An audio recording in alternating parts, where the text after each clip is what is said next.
إن الذين يغضون أصواتهم عند رسول الله أولئك الذين امتحن الله قلوبهم للتقوى لهم مغفرة وأجر عظيم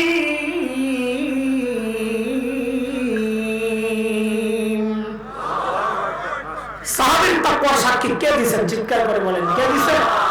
কাজে আমাদের আমলকে কাদের সাথে মিলাইতে হবে? বলেন বলেন, কাদের সাথে? সাহাবীদের সাথে যদি মিলাইতে পারি তো পামু কি এটা জানা দরকার না? পড়বো কিনা কষ্ট যে করবো কেউ ভাই? তো আল্লাহ জিজ্ঞেস করি, আল্লাহ মিলাইতে পারলে কি দিবেন কর? তো সূরা তাওবা 11 নম্বর পারা কোরআন শরীফের হাফিজুল কোরআন যে কোরআন ওটার দ্বিতীয় পৃষ্ঠা 100 নম্বর আয়াত। আল্লাহ বলেন কি দিব? কিয়ামত পর্যন্ত যাদের আমল সাহাবীর আমলের সাথে মিলবে, সাহাবীকে যা দিছি তাদেরকেও তাই দিব। বলে কি দিবেন? বলে মৌলিকভাবে দুই জিনিস। এক হচ্ছে স্বীকৃতি, সাহাবীদেরকে বলেছি আমি তোমাদের উপর রাজি হয়ে গেলাম। কিয়ামত পর্যন্ত যাদের আমল সাহাবীর আমলের সাথে মিলবে আমি তাদের উপর রাজি হয়ে যাব। বলে আর কি দিবেন? বলে সাহাবীদেরকে বলেছি তোমাদের জন্য জান্নাত তৈরি করে রাখছি। কিয়ামত পর্যন্ত যাদের আমল সাহাবীর আমলের সাথে মিলবে তাদের জন্য আমি আল্লাহ জান্নাত তৈরি করে রাখব। কার কথা এটা?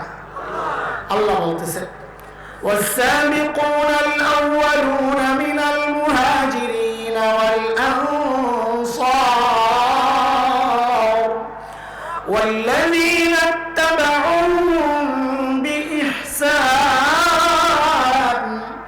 رضي الله عنهم ورضوا عنه وأعد لهم جنات تجري تحتها الأنهار خالدين فيها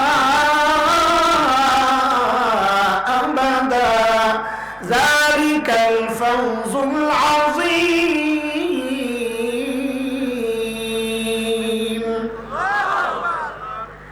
বলেন আমাদের আমলকে কাদের সাথে মিলান? একটু জোরে বলেন তাদের। কিন্তু দোস্ত সাহাবীদের সাথে আমাদের আমল মিলবে না। কেন মিলবে না? আরে ভাই কেন মিলবে? আমাকে আপনাকে সেজদা শিখাইছেন আমাদের বাবা মা, আমাদের উস্তাদ, আর সাহাবীকে সেজদা শিখাইছেন মুহাম্মদুর রাসূলুল্লাহ সাল্লাল্লাহু আলাইহি ওয়াসাল্লাম। মিলবে কোথেকে? দেখতেই তো মিলবে না, কোয়ালিটি তো আলাদা কথা। তো বলে এতক্ষণ কি বুঝাইলেন? ফাও কথা, সময় কম বলে আবার না, মিলবে না।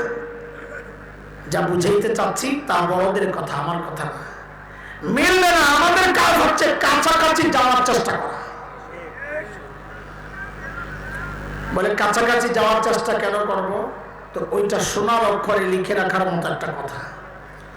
বলে দুনিয়ার জিন্দেগিতে সাহাবীর যত কাছাকাছি পৌঁছতে পারবা, মনে রেখো হাসরেও সাহাবীর তত কাছাকাছি হতে পারবা। হিসাব সোজা।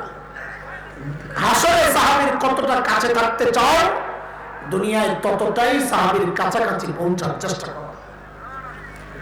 শুনেন দোস্ত, তাকওয়া আল্লাহকে ভয় করার কথা আল্লাহ বলেছেন। আল্লাহকে ভয় করার বিষয়টা আমরা বুঝি একটা, আমরা বুঝি আল্লাহরে ভয় করা মানে গুনাহ ছেড়ে দেওয়া, নাকি কথা বলেন? আমরা মনে করি তাকওয়া মানে গুনাহ ছেড়ে দেওয়া, কিন্তু সাহাবীরা তাকওয়া মানে শুধু এটাই বুঝতেন না। সাহাবীরা তাকওয়া মানে এটাই বুঝতেন না। সাহাবীরা তো গুনাহ করতেন না, দুই চারটা হয়ে গেছে সেটা আলাদা জিনিস। এমনি গুনাহ করতেন না, একেবারেই না। বরং ওয়াকাররাহা ইলাইকুমুল কুফরা ওয়াল ফুসুকা ওয়াল ইসয়ান, আল্লাহ বলেছেন সূরা হুজরাতে, সাহাবীদের দিলের মধ্যে আল্লাহ গুনাহের প্রতি ঘৃণাই তৈরি করে দিয়েছেন। ভালোই লাগতো না। সাহাবীদের কাছে তাকওয়া ছিল গুনাহ ছাড়ার পর, আল্লাহর হুকুম মানার পর তাও তারা কাঁদতেন যে আরে যদি কবুল না হয় তো আমি শেষ। সাহাবীর তাকওয়া ছিল এটা। একটা ছোট্ট উদাহরণ দিই আপনাদেরকে, তার আগে আমাকে বলেন নবী আলাইহিস সালামের কাছে সবচাইতে প্রিয় মানুষ কে ছিলেন? বলেন বলেন বলেন, আপনারা বলেন, কথা শেষ করেন না। আল্লাহর নবী সবচেয়ে প্রিয় কে? পুরুষদের মধ্যে এক একজন এক একটা বলতেছেন। আচ্ছা, একটা হাদিস শুনেন, এই বিষয়ক হাদিস বুখারী শরীফে আসছে। জাতুস সালাসিল এক যুদ্ধ হয়েছে, ওই যুদ্ধের সেনাপতি বানাইছেন নবী আলাইহিস সালাম সাহাবী আমর ইবনুল আস রাদিয়াল্লাহু আনহুকে। সৈন্য সংখ্যা 300। কত? সেনাপতিকে আমর ইবনুল আস। জাতুস সালাসিল যুদ্ধের নাম। শত্রু এলাকায় গিয়ে সেনাপতি বুঝলেন যে তাদের সংখ্যা অনেক, এই সংখ্যা দিয়ে আমরা মোকাবেলা করা ঠিক হবে না। মদিনায় সংবাদ পাঠাইছেন আরো কিছু সৈন্য দরকার। তখন নবী আলাইহিস সালাম সাহাবী আবু উবাইদা ইবনুল জাররাহ রাদিয়াল্লাহু আনহুর নেতৃত্বে আরো 200 সাহাবী পাঠাইছেন। টোটাল কত হইল ভাই? এই 500 সাহাবীর নেতৃত্বে সাহাবী আমর ইবনুল আস। ঘটনা হইল, ওই বাহিনীর মধ্যে বড় বড় সিনিয়র সাহাবীরাও ছিলেন। সাইয়েদনা আবু বকর ছিলেন, সাইয়েদনা ওমর ছিলেন। এখন সাহাবী আমর ইবনুল আসের দিলের মধ্যে একটা বিষয় জাগছে, আশা যে এত বড় বড় সাহাবীরা থাকতে নবী সেনাপতি বানাইলেন আমারে, মনে হয় নবী আলাইহিস সালাম আমারই সবচেয়ে বেশি ভালোবাসেন। আরে ভিতরে ভিতরে আশা জাগলে কি কেউ আটকাই থাকে? আশা তো করে, কিন্তু বাহিরে দেখে বাস্তবতা আরেকটা। চিন্তা করে এই পেস লাগছে, নবী আসেন তো, জিজ্ঞেস করলেই তো আসল কথা বের হয়। তো একদিন সাহস করে যায় জিজ্ঞেস করতেছেন, ইয়া রাসূলুল্লাহ আইয়ুন নাস আহাব্বু ইলাইক, ওগো আল্লাহর নবী আপনার কাছে সবচেয়ে প্রিয় মানুষ কে? সবচেয়ে প্রিয় কে আপনার? সাহাবী তো মনে মনে আশা করতেছেন এখন তো আমার নামটাই আইব, ওই আশাই তো জিজ্ঞেস করছেন। নবী আলাইহিস সালাম বলেন আমার কাছে সবচেয়ে প্রিয় আয়েশা। আল্লাহু আকবার। এবার বলেন নবীর সবচেয়ে প্রিয় কে? আয়েশা। নবী তার স্ত্রীর নাম বলছেন আয়েশা, আপনারও কি? আপনি আয়েশা কেন বলবেন? আম্মা জান বলতে হবে। হ্যাঁ, ঠিক করে বলেন আল্লাহর নবীর সবচেয়ে প্রিয় কে? এখানে ওলামারা আছে, একটা মজার কথা শোনাই আপনাদেরকে। আরে আম্মা জান কেন বলবেন জানেন? সূরা আহজাবে আসছে, আল্লাহ তাআলা বলেছেন আন-নাবিয়্যু আওলা বিল মুমিনিনা মিন আনফুসিহিম ওয়া আজওয়াজুহু উম্মাহাতুহুম। নবীর স্ত্রীরা উম্মতের মা। বলেন নবীর স্ত্রীরা কই আছে? কোরআনে। বলেন কই আছে? কোরআনে। কাজী যতক্ষণ যতবার নবীর বিবিদের নামের আগে আপনি আম্মা জান বলবেন, ততবার কোরআনের উপর আমল হবে, সওয়াব হবে। কাজে আপনি সওয়াবের কাজটা কেন ছাড়বেন? এইবার ঠিক করে বলেন তো আল্লাহর নবীর সবচেয়ে প্রিয় মানুষ কে ছিলেন? টের পেয়েছেন সব? সাহাবীটা একদম হতাশ হয়ে গেছে, কিরে কি আশা করলাম, কিন্তু সাথে সাথে আবার চিন্তা একটা কইরা নিজেরে সামলাইছেন। ওটা তো নারী ক্যাটাগরির, পুরুষ ক্যাটাগরি তো রয়ে গেছে। ঠিক এই প্রশ্নটাই করেছেন, ইয়া রাসূলুল্লাহ মিনার রিজাল, ছেলেদের মধ্যে সবচেয়ে প্রিয় কে? এইবার তো নিশ্চিন্তে আমার নাম ডাইতাছে। নবী আলাইহিস সালাম বলেন আবুহা, ছেলেদের মধ্যে সবচেয়ে প্রিয় আয়েশার বাবা আবু বকর। সাহাবী খাইছেন আরেক ধাক্কা, মনে মনে আবার সামলাইছেন। কি মনে করে? আবু বকর তো এক্সট্রা, এই বেটার সাথে কারো তুলনা হয় না, বাদ, এটা হিসাবের বাইরে। দ্বিতীয় স্থান অধিকার যদি করা যায়, কম না। ইয়া রাসূলুল্লাহ সুম্মা মান, এরপরে কে? নবী বলেন ওমর। এইবার খাইছে ধাক্কাটা খুব জোরে সোরে, খায়া চিন্তা করতেছে আল্লাহ দুইও নাই, আচ্ছা তিনে দেই। সুম্মা মান, এরপরে কে? বুখারীর রিওয়ায়াত যেটা, এরপরে আর কারো নাম নাই, শুধু আছে ফুলা ফুলা, অমক অমক অমক, ও আদার যারা, অনেকের নাম বলছে। সাহাবী দেখছে আরে নাম তো খালি অন্যরই আয়, আমারটা তো আয় না। নিজেই বলতেছেন ফাসাকাতু মাখাফাতা আন ইয়াজআলানি ফি আখিরিহিম, আমি চুপ হয়ে গেছি, আর কিছু জিজ্ঞেস করি না কেন? আমি ডরে গেছি। আরে যেভাবে চলতেছে না জানি আমার নামটা সবার শেষে আগে কিনা। তার সে বরং চুপ হয়ে যায় রে বাবা, মাঝামাঝি থাকতে পারে সম্ভাবনা, এই খুশি নিয়েই থাকি। এইবার বলেন ঠিক করে, আল্লাহর নবীর সবচেয়ে প্রিয় মানুষকে তাড়াতাড়ি বলেন কে কে? এটা হচ্ছে আমার মায়ের দুনিয়ার মর্যাদা। আল্লাহর নবীর সবচাইতে প্রিয় মানুষ আম্মা জান আয়েশা। উপরের মর্যাদা, আসমানের উপরের মর্যাদা, ওইটা অবশ্যই। আরেক যুদ্ধ যার নাম হচ্ছে গজওয়াতুল মুরাইসিয়া অথবা আরেক নাম বনুল মুস্তালিক। ওই যুদ্ধ থেকে ফেরত আসার সময় নবী আলাইহিস সালাম রাতে এক জায়গায় তাঁবু গাছতেন বিশ্রাম নেবেন। শেষ রাতে নবী আলাইহিস সালাম ডেকে জানালেন, আমরা রওনা দিব, যার যার জরুরত আছে সেরে নাও। নবী আলাইহিস সালামের একটা সিস্টেম ছিল, যুদ্ধের সফরে আম্মাজান কেউ একজন সাথে থাকতেন। শুধু মক্কা বিজয়ের সময় 2 জন ছিলেন, বিদায় হজে সমস্ত বিবিরা ছিলেন, সব আম্মাজানরা ছিলেন। ওই সফরে ছিলেন আম্মাজান আয়েশা। আম্মাজান আয়েশাও গেছেন জরুরত ছাড়ার জন্য। আম্মাজান যখন জরুরত সেরে আসছে, বুকের মধ্যে হাত দিয়া দেখেন কি একটা হাড় ছিল গলায়, হাড়টা নাই, পড়ে গেছে রাস্তায়। আম্মাজান আবার হাত তালাশ করতে গেছেন। দেখেন মায়েদের ব্যাপার তো, মায়েদের প্রসঙ্গ বলার সময়, নাম উচ্চারণের সময় সর্বোচ্চ সতর্ক থাকা, যেন আমার বলার কোনো ঢঙে, কোনো শব্দ চয়নে আমার মার অসম্মান অমর্যাদা না হয়। আজকালকার অনেক মানুষ মায়েদের কথাগুলো যখন বলে মনে হয় যেন গ্রামের একটা নর্মাল মেয়ের কথা বলতেছে। ওই মহিলা নামাজ পড়তো না, রোজা রাখে নাই, পর্দা করে না, কি সব কথাবার্তা মায়েদের ব্যাপারে। দিল নষ্ট, আসল কথা দিল নষ্ট। দিল যেহেতু নষ্ট, হা করলে তো গন্ধই আসবে, বুঝেন নাই? পেট নষ্ট হয়ে বায়ু ছাড়লে কি আপনি আতরের গন্ধ বেরিব? কথা বলেন না। আরে বলবেন কথা বল। পেট যদি নষ্ট হয়, যদি বায়ু ত্যাগ করে, তো আতরের গ্রাম বেরিব না দুর্গন্ধ বেরিব? যার দিল নষ্ট সে যখন কথা বলবে, ওই কথা থেকে দুর্গন্ধই বের হবে। বিশেষ করে সাহাবীদের ব্যাপারে আল্লাহু আকবার। আল্লাহ যাদেরকে ক্ষমা করার ওয়াদা করেছেন, আল্লাহ যাদের জান্নাত দেওয়ার ওয়াদা করেছেন, তাদেরকে নিয়ে কথা বলতে খুব সাবধান, খবরদার। এটা ঈমানের ব্যাপার, এটা নবীর মহব্বতের ব্যাপার। আম্মাজান যে হাতটা আবার তালাশ করতে গেলেন, কেউ যেন এমনটা মনে না করেন আরে আম্মাজানের হাড়ের প্রতি এত লোভ যে এই ঝামেলার মধ্যে আবার গেছেন হাত তালাশ করতে। এই কথাটা বলার জন্যই মাঝখানে প্রসঙ্গটা আনলাম। না না, এটা মায়ের ব্যাপার। আমাদের উস্তাদ দেওবন্দের সাঈদ আহমদ, আল্লামা সাঈদ আহমদ পালনপুরি রহমতুল্লাহ আলাইহি বলেছেন, এই হাতটা আম্মাজানের ছিল না। হাতটা আম্মাজান সফরে যাওয়ার সময় একজন থেকে হাওলাত নিয়েছিলেন। হাওলাতের জিনিস, উদারের জিনিস, এটা ফেরত দেওয়া লাগবে। ওই চিন্তায় আম্মাজান হাত তালাশ করতে গেছেন। হারের মহব্বতে যান নাই, দুনিয়ার মহব্বতে যান নাই। এটা মায়েদের ব্যাপার।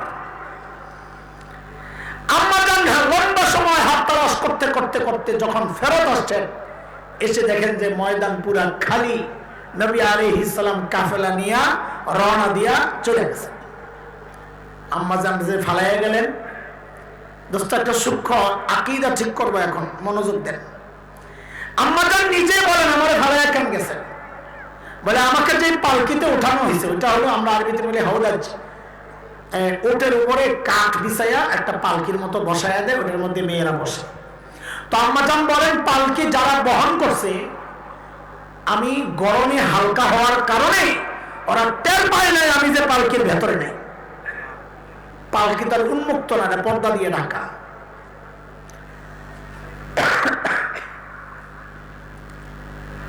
একটা কথা বলি আপনাদেরকে, আমরা তো দায়িত্বহীন স্বামী, স্ত্রীর সব হক আমাদের দ্বারা আদায় হয় না, এটাই বাস্তবতা। আমাদের মধ্যেও কি এমন কেউ আছে যে নিজের স্ত্রীকে একা, এমন নির্জনে একা একা রেখে চলে যাবে? পারবেন? কথা কয় না, মনে হয় নিয়ত আছে। কে পারবে? পারবে হচ্ছে যে চাইতেছে আপদটা বিপদ বিদায় হোক কোনোভাবে, আরেক জায়গায় লিঙ্ক হয়েছে নতুন, এটা গেলে গায়ে হেনে যাইতে হবে। ও সারা এমন কাম কেউ করবে না। আপনারা কোন দলের লোক আমি তো জানি না। এবার কোন পারবে? ডরে মরে হংসরে কয় না। আমাদের মতো এমন দায়িত্বহীন স্বামীরাই যদি স্ত্রীকে একা রেখে চলে যেতে না পারে, নবী আলাইহিস সালাম কিভাবে রেখে গেলেন? তাহলে একটা জিজ্ঞাসা, আসলে নবী নিজে জানতেন কিনা আম্মা জান যে নাই? আপনাদের কি মনে হয় নবী জেনে শুনেই রেখে গেছে, না নবী জানতেন না? জোরে করেন, জোরে বলেন। হ্যাঁ, কথা ঠিক আছে, আমারও মত এটাই, কিন্তু এই কথাটাকে আর একটু জোরে বলতে হবে। নবী জানতেন না জানতেন না? জোরে বলেন। এটাই তো মৌলবীরা বলে। তো আপনারা কেউ কেউ আবার মৌলবীদেরকে গালি দেন কেন যে নবী আলাইহিস সালাম গায়েব জানতেন না? কথা বুঝেন নাই? কোন চিপা দিয়ে ঢুকছি বুঝেন নাই না? আরে নবী যদি গায়েব জানতেন তো আম্মা জান পালকিতে নাই এটাও জানতেন। আর যদি বলেন জানতেন তো নবীকে আপনি দায়িত্বহীন স্বামী বলতেছেন। আল্লাহু আকবার, নাউযুবিল্লাহ। সব পজিশনে আমার দুনিয়ার সেরা আমার নবী। যদি বাবা ধরেন আমার নবী সেরা বাবা, যদি নানা ধরেন আমার নবী সেরা নানা, যদি শ্বশুর ধরেন আমার নবী সেরা শ্বশুর, যদি সেনাপতি ধরেন আমার নবী সেরা সেনাপতি, যদি ইমাম ধরেন আমার নবী সেরা ইমাম, যদি রাষ্ট্রপ্রধান ধরেন তো আমার নবী দুনিয়ার সেরা রাষ্ট্রপ্রধান, আর যদি স্বামী ধরেন আমার নবী দুনিয়ার সেরা স্বামী। কথা কন ঠিক কি? কাজী সেরা স্বামী আমাদের মতো 2 নম্বর স্বামীরাই তো স্ত্রীকে রেখে যাবে না। সেরা স্বামী জানা শোনা সত্ত্বেও রেখে গেছেন, এটা হইতে পারে না। বুঝা গেল নবী কি জানতেন না? একটু চিৎকার দিয়ে বলেন তো, গায়েব শুধু জানেন কে? আরো করে বলেন না, শুধু গায়েব জানেন কে? নবী গায়েব জানতেন, এই কথা বললেই কিন্তু এই ঝামেলা হয়ে যাবে, আটকে গেছি। আম্মা জান আয়েশা যখন দেখছেন কেউ নাই, আম্মা জান এই খালির দৌড়দৌড়ি করেন না, এটা আরেক ঝামেলা। যেখান থেকে মিস হয়েছে কাফেলা, নিয়ম হইল ওখানে দাঁড়ায় থাকা, কারণ আমার যে খুঁজতে আসবে সে এখানে আসবে প্রথম। আমি যদি ওখানে যাই সে এখানে আসবে, আবার সে গেছে এখানে, আমি আসছি এখানে। কস হবে কিন্তু কেউ কাউকে দেখবে না, এই জন্য জায়গায় থাকা এটা নিয়ম। আম্মা জানও জায়গা ছাড়েন না, ওখানেই যে বসছেন ঘুমায় গেছেন, ক্লান্ত দেহ, লম্বা সফর। আল্লাহর নবীর আরেকটা সিস্টেম ছিল, কোন সফরে গেলে বিদায় যখন হইতেন পেছনে একজনকে রেখে আসতেন। কেন? সবাই যাওয়ার পর তিনি চেক করতেন কিছু রয়ে গেল কিনা। এই জমানায় এই সুন্নতির উপর আমল করা খুবই জরুরি। আমরা দেখছি হজ উমরার সফরে যখন যাই, এয়ারপোর্টে আসলেই কেউ না কেউ বাইরে, হুজুর কাজ একটা হয়েছে, কি হয়েছে? চার্জারটা ফেলাই আইছে। চার্জার তো থাকবেই, কারণ নবীর ওই সুন্নত তো মানেন নাই। নবীর ওই সুন্নত মানলে চার্জারও থাকতো না, টুথপেস্ট থাকতো না, ব্রাশ থাকতো না, গামছা থাকতো না, লুঙ্গি থাকতো না, সব হিসাব হতো। কথা বলেন না? আল্লাহ নবী যে সাহাবীকে রেখে আসছিলেন পেছনে, ওই সাহাবী ওখানে যায় দেখে যে কেউ একজন আছে। আল্লাহ যায় দেখেন যে আম্মা জান আয়েশা, আম্মা জান। সাহাবী কিচ্ছু বলেন না, আম্মা জান বলেন। সাহাবী শুধু এতটুকু বলেছেন, ইন্না লিল্লাহি ওয়া ইন্না ইলাইহি রাজিউন, বাস, আর কিচ্ছু বলেন নাই। নিজের বাহনটাই না বসাইছেন, আম্মা জান বাহনে উঠছেন, নিজে পায়ে হেঁটে হেঁটে যায় নবীর কাফেলার সাথে যুক্ত হয়েছেন। রোদ অনেক দূর উঠছেন, সূর্য ওদিক দিয়া, ওই জায়গায় মাত্র খবর হয়েছে পালকির ভেতরে আম্মা জান নাই। নাই নাই নাই নাই, খুঁজে খুঁজে কোথাও নাই। নাউজুবিল্লাহ বলেন, অগ্রিম নাউজুবিল্লাহ বলেন সবাই, নাউজুবিল্লাহ, নাউজুবিল্লাহ বলেন, নাউজুবিল্লাহ। মুনাফিকরা খবর ছড়ায়া দিছে যে ওই যে পেছনে যে ব্যক্তি নবী রেখে এসেছেন, ওই ব্যক্তির সাথে নাউজুবিল্লাহ আম্মা জানের অবৈধ সম্পর্ক ছিল, সেই জন্য আম্মা জান ইচ্ছা করে পেছনে রয়ে গেছে।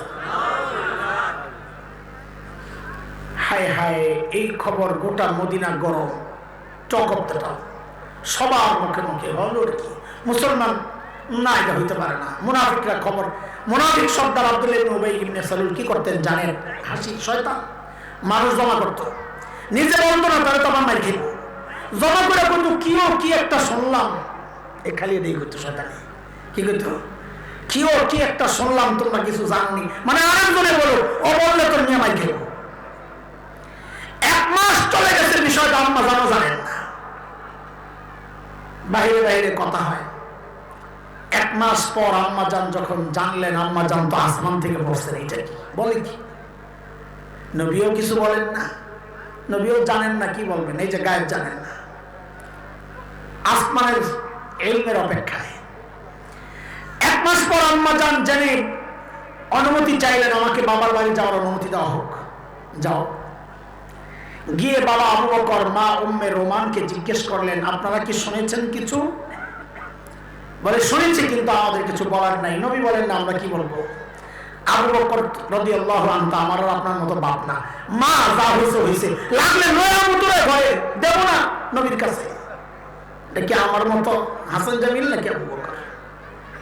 আবু বকর বলে কোনো কথা নাই, নবী কথা বলেন না, আমিও কিচ্ছু বলবো না।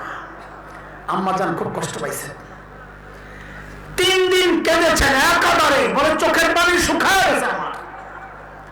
3 দিন পর নবী আলাইহিস সালাম আসছেন। নবী আলাইহিস সালাম নবীজির কিছু কথায় আম্মা জান কলিজাটা একেবারে ছিঁড়ে গেছে। নবীজি বলেন কি, আয়েশা তুমি যদি ভুল করে থাকো তওবা করো। তার মানে কি নবীও জানেন না করছেন কি করে নাই, গায়েব জানেন না। আম্মা জান এই কথাটায় এত কষ্ট পাইছেন, বড় কষ্ট সহ জবাব দিছেন, আমি যদি এখন সত্য বলি আপনারা বিশ্বাস করবেন না, আর যদি মিথ্যা বলি হ্যাঁ কিছু করছি তা আপনারা বিশ্বাস করবেন। তাহলে আপনাদের সাথে আমার কথা বলার দরকার কি? আমার জন্য আমার আল্লাহই যথেষ্ট। এর মধ্যেই দেখা গেল ওহী নাযিল হওয়া শুরু হয়েছে। যখন ওহী নাযিল হতো, আল্লাহর নবীর চেহারার মধ্যে পরিবর্তন চলে আসতো, চোখগুলা লাল হয়ে যেত। ওয়া ইন্না জাবিনাহু লা ইয়াতাফাসসাদু আরাকা, ঘেমে একদম কপাল ভিজে যেত, রগ ফুলে যেত, খরখর আওয়াজ হইত। ওহী নাযিল হচ্ছে হচ্ছে হচ্ছে, সবার অপেক্ষা। ওহী নাযিল হওয়া শেষ, আল্লাহর নবীর ঠোঁটের মধ্যে মুস্কি হাসি, কারণ আল্লাহ তাআলা আমার মা আম্মা জান আয়েশার পক্ষে, আম্মা জানের পবিত্রতা বর্ণনায় 1টা 2টা 3টা 4টা 5টা না, কুরআন আল কারীমের 10টা আয়াত নাযিল করেছেন। কয়টা? 10টা। আমার মায়ের মর্যাদা আল্লাহর কাছে শোনাইতেছি, কয়টা? 10টা। আরে মায়ের মধ্যে একটা আয়াত তো দেখলে আমারই ভয় লাগে। আরে কি কঠিন কথা আল্লাহ তাআলা বলতেছেন, তাও কাদেরকে? সাহাবীদেরকে। সাহাবীদেরকে আল্লাহ নিয়মিত ধমকাইতেছেন, কি বইলা? فلولا إن سمعتموه قلتم ما يكون لنا أن نتكلم بهذا سبحانك هذا بهتان عظيم।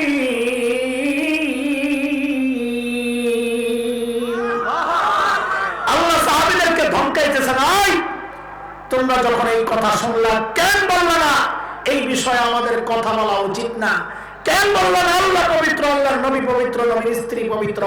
কেন বললা না হাযা বুহতানুন আযীম, এটা ভয়ঙ্কর অপরাধ? এই কথাগুলো কেন বললা না? আল্লাহ কাদেরকে শাসাইতেছেন? সাহাবীদেরকে। আমার মায়ের মর্যাদা, আল্লাহু আকবার বলেন।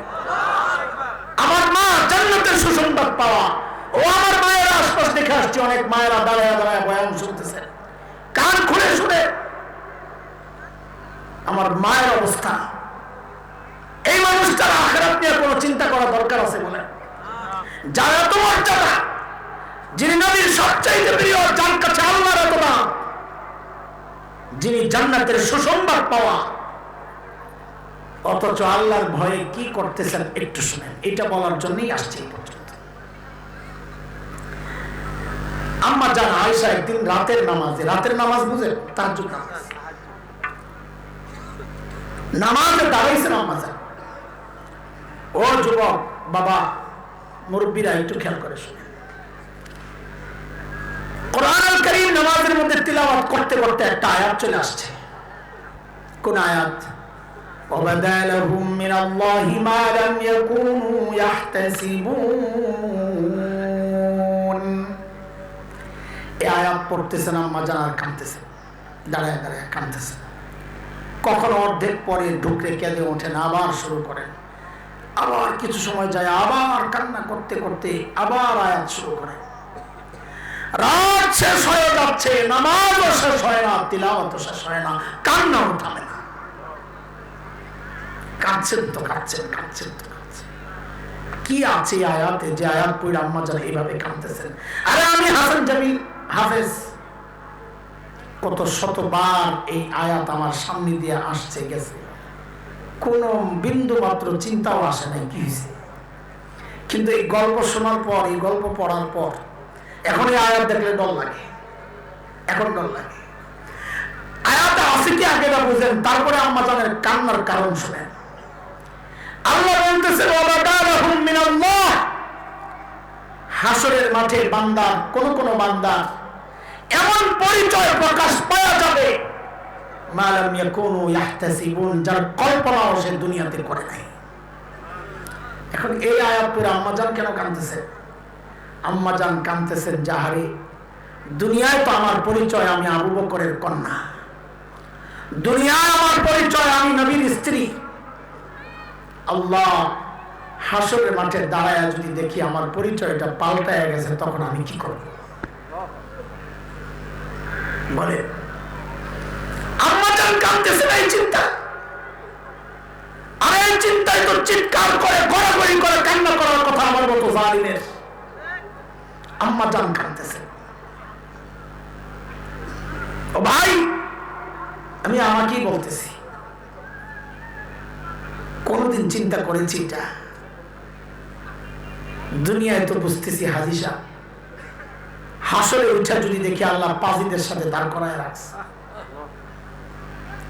দুনিয়ায় তো বুঝতেছি হাফেজ, আরে কারো কারো ধারণায় মুত্তাকি। হায়, হাসরে যদি উঠা দেখি অপরাধীদের সাথে আল্লাহ দাঁড় করায় রাখছে, উপায় কি হবে? আল্লাহর সামনে দিয়ে তো যাওয়া লাগবেই। যদি না যাওয়ার সময় ডাক চলে আসে, ওয়াকিফুহুম ইন্নাহুম মাসউলুন, ওরা আটকা, ওরা জিজ্ঞাসাবাদ করতে হবে, ওরা আটকা। যদি ডাক চলে আসে, আমল নামার খোলার পর তো গন্ধ বের হবে। শুধু আছে কি ভিতরে, কি আছে ভিতরে? ওই গন্ধ যখন বের হবে, তখন দ্বিতীয় ডাকটা চলে আসবে, বড় ভয়ঙ্কর। ওয়ামতাজুল ইয়াওমা আইয়ুহাল মুজরিম, এরে অপরাধী, দুনিয়ায় আমার নেককার বান্দাদের সাথে বসেছিস, চলেছিস, খেয়েছিস, কিচ্ছু বলি নাই, কিচ্ছু বলি নাই। আজকে আর আমার নেককার বান্দাদের সাথে তুই একসাথে থাকতে পারবি না, তুই আলাদা হয়ে যা, তুই আলাদা হয়ে যা। বলে কই যাব? আল্লাহ আযাবের ফেরেশতাদেরকে হুকুম করবেন, তখন খুযুহু ফাগুল্লুহু সুম্মাল জাহিমা সাল্লু সুম্মা ফি সিলসিলাতিন যারউহা ৭০ যিরাআন ফাসলুকু। এটা ধর, বেরি বড়া টেনে হেসরিয়া জাহান্নামে ফেলায়া দে। কি দিয়ে বাঁচাবে? আল্লাহ বলেন ৭০ গজ লম্বা শেকল দিয়া পেঁচায়া টাইনা যখন নেওয়া হবে, এই শেকল দিয়া কেমনে পেঁচাবে জানেননি? আয় হায় হায়। সাহাবী ইবনে আব্বাস রাদিয়াল্লাহু আনহুমা বলেন, এরে শেকল দিয়া কেমনে পেঁচাবে জানোনি? শেকলের একটা মাথা নাকের ছিদ্র দিয়া ঢুকায়া দিয়া, আরেকটা মাথা পায়খানার রাস্তা দিয়া বের করে পেঁচায়া নিয়ে জাহান্নামের বাইন্দা সংকীর্ণ জায়গার মধ্যে নিয়ে ফেলাইয়া দিব। ওয়াইলাউল কমিনহা মাকানান দাইয়িকান মুকাররামিনা, পেঁচায়া পেঁচায়া ছোট্ট জায়গায় নিয়ে ফেলাইব। বান্দা সহ্য করতে না পাইরা চিৎকার করে করে বলবে, দাও হুনালিকা সুবুরা, ও আল্লাহ আমার মৃত্যু দাও, আর সইতে পারি না, আমার মৃত্যু দিয়া দাও, মৃত্যু দিয়া দাও। আল্লাহ বললেন লা তাদউল ইয়াওমা সুবুরান ওয়াহিদা, মৃত্যু আজকে একটা চাইলে লাভ নাই, আরো চাও, আরো চাও। ওদউ সুবুরান কাসীরা, কারণ কষ্ট আরো আসতেছে, মৃত্যু বারবার চাইতে হবে। অনেকে হয়তো মনে মনে ভাবে জাহান্নামের এই প্রচন্ড আগুনে ফালাইলে তো জ্বলেই যাব, একবারই তো শেষ। আল্লাহ তাদেরকে জানায়া দিয়েছেন, না রে বান্দা, একবারে শেষ হয়ে গেলে তো গেলই গেছিলি গা, বাইচা যাইতি। না না না, কুল্লামা নাদিজাত জুলুদুহুম বাদদালনাহুম জুলুদান গায়রাহা লিয়াযুকুল আযাব। চামড়া একটা পড়বে, আল্লাহ আমি আবার নতুন চামড়া লাগাইয়া দিই। এক চামড়া জ্বলছে গেছে, নতুন চামড়া লাগাইয়া দিই। সাহাবীর তাকওয়া আমল করে কেঁদেছেন। আবু বকরের মতো ব্যক্তিত্ব, যার সম্পর্কে নবী বলেছেন ইন্না আমান্না নাস আলাইহি বিসহবাতিহি ওয়া মালিহি। আবু বকর আমার উপর তার মাল দিয়া, সঙ্গ দিয়া সবচেয়ে বেশি দয়া করছে আবু বকর। এত বড় ব্যক্তিত্ব, জান্নাতের সুসংবাদ পাওয়া এত বড় ব্যক্তিত্ব, সেই আবু বকর আল্লাহর সামনে দাঁড়াবেন এই ভয়ে দূরে যায় একা একা কাঁদতেন আর বলতেন ইয়াবনা আবি কুহাফা, এ আবু কুহাফার ছেলে, তুই মানুষ কেন হইছস? তুই মানুষ কেন হইছস? এখন হিসাব কেমনি দিবি? আর আবু বকরের বলে হিসাব তো বিনা হিসাবে জান্নাতে যাবেন কি? গাছের পাতা দেখলে আবু বকর কাঁদতেন আর বলতেন ইয়া লাইতানি কুনতু ওয়ারাকান মিনাশ শাজারা তুনাবতু কাল। হায় আমি মানুষ না হইয়া যদি ওই গাছের পাতা হইতাম তো জীবজন্তু আমারে চাবায়া চাবায়া খায়া ফেলত, আমার আর হিসাব দেওয়া লাগতো না। এখন আমি আল্লাহর আদালতে দাঁড়ায় কেমনি হিসাব দিব? এর দোস্ত কেঁদেছেন আবু বকর, কেঁদেছেন আম্মা জান। সব সাহাবী আখিরাতের ডরে কাঁদতেন, অথচ জান্নাতের গ্যারান্টি পাওয়া, সুসংবাদ পাওয়া, জান্নাতের গ্যারান্টি পাওয়া মানুষগুলা কেঁদেছে, অথচ কান্নার কথা ছিল আমার মতো জালিম। আমরা হাসতেছি, তামাশা করতেছি, গল্প গুজব হাসি তামাশা মেতে আছি। আরে ভয়ঙ্কর ভূমিকম্প গেল, আজকেও 2 বার নাড়া দিছে, তাও হাসি তামাশা বন্ধ হয় না। তাও আওয়াজ রাস্তায় দেখছি গান বাজতেছে, কলিজায় কত সাহস! এটা সাহস না, এটা পাগলামি, পাগলামি, এটা পাগলামি, এটা দুঃসাহস। ওরা তো জান্নাতের গ্যারান্টি পাওয়া, আমাকে তোমাকে কে গ্যারান্টি দিল যে আমাদের মৃত্যুর যন্ত্রণা হবে না? হ্যাঁ, আরে কে গ্যারান্টি দিল যে কবরের আযাব হবে না? কে গ্যারান্টি দিল যে জাহান্নামের আযাবে পড়তে হবে না, আগুনে পড়তে হবে না? কোন গ্যারান্টির কারণে এই নিশ্চিন্ত জীবন যাপন করছি বলে?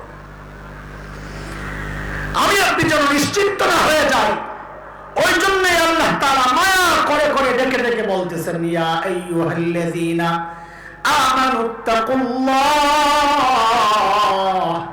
ওয়াল তানজুর নাফসুম মা কদ্দামাত লিগাদ ওয়াত্তাকুল্লাহ ইন্নাল্লাহা খাবীরুম বিমা তা'মালুন।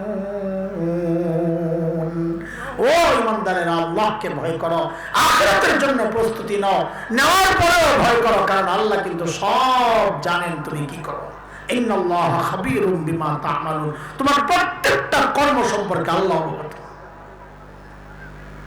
আল্লাহ তাআলা আখিরাতের প্রস্তুতি যতটুকু নিলে, যে কয়দিন নিলে আল্লাহর সামনে দিয়া পার পায়া যাইতে পারো, আল্লাহ যেন ওইভাবে আমাদের জীবন গড়ার তৌফিক দান করে। আমরা মজলিস নষ্ট করব না, ওলামারা আছেন একের পর এক কথা বলবেন, দোয়া করে যাব। বিশেষ করে দোয়া করি ওই সমস্ত ছাত্রদের জন্য যারা আজকে হিফজ শেষের পাগড়ি নিয়েছে, ওদেরকে যেন আল্লাহ হক্কানি রব্বানি আলেম বানায়া দেন। ওই সমস্ত আলেমদের জন্য যারা আজকে পাগড়ি নিয়েছেন, আল্লাহ যেন তাদেরকে সারা দুনিয়ার হেদায়েতের উসিলা বানায়া দেন। আমরা মাদ্রাসার জন্য দোয়া করি, আল্লাহ মাদ্রাসার সমস্ত জরুরতকে তার কুদরতি হাতে মিটায়া দেন, আমিন। আমিও দোয়া চাই, শরীরটা খুব ভালো না, অনেক কাশ সর্দি, একদম বুকে কফ জমে গেছে, ঠান্ডা লাগছে খুব, কথা বলতে কষ্ট হচ্ছে। তাও আপনাদের কাছে দোয়া চাই, আল্লাহ যেন আমাকেও আজীবন দিনের সাথে লাগায় রাখেন, আমাদের বড়দের যেন বদনাম না হয় আমার দ্বারা।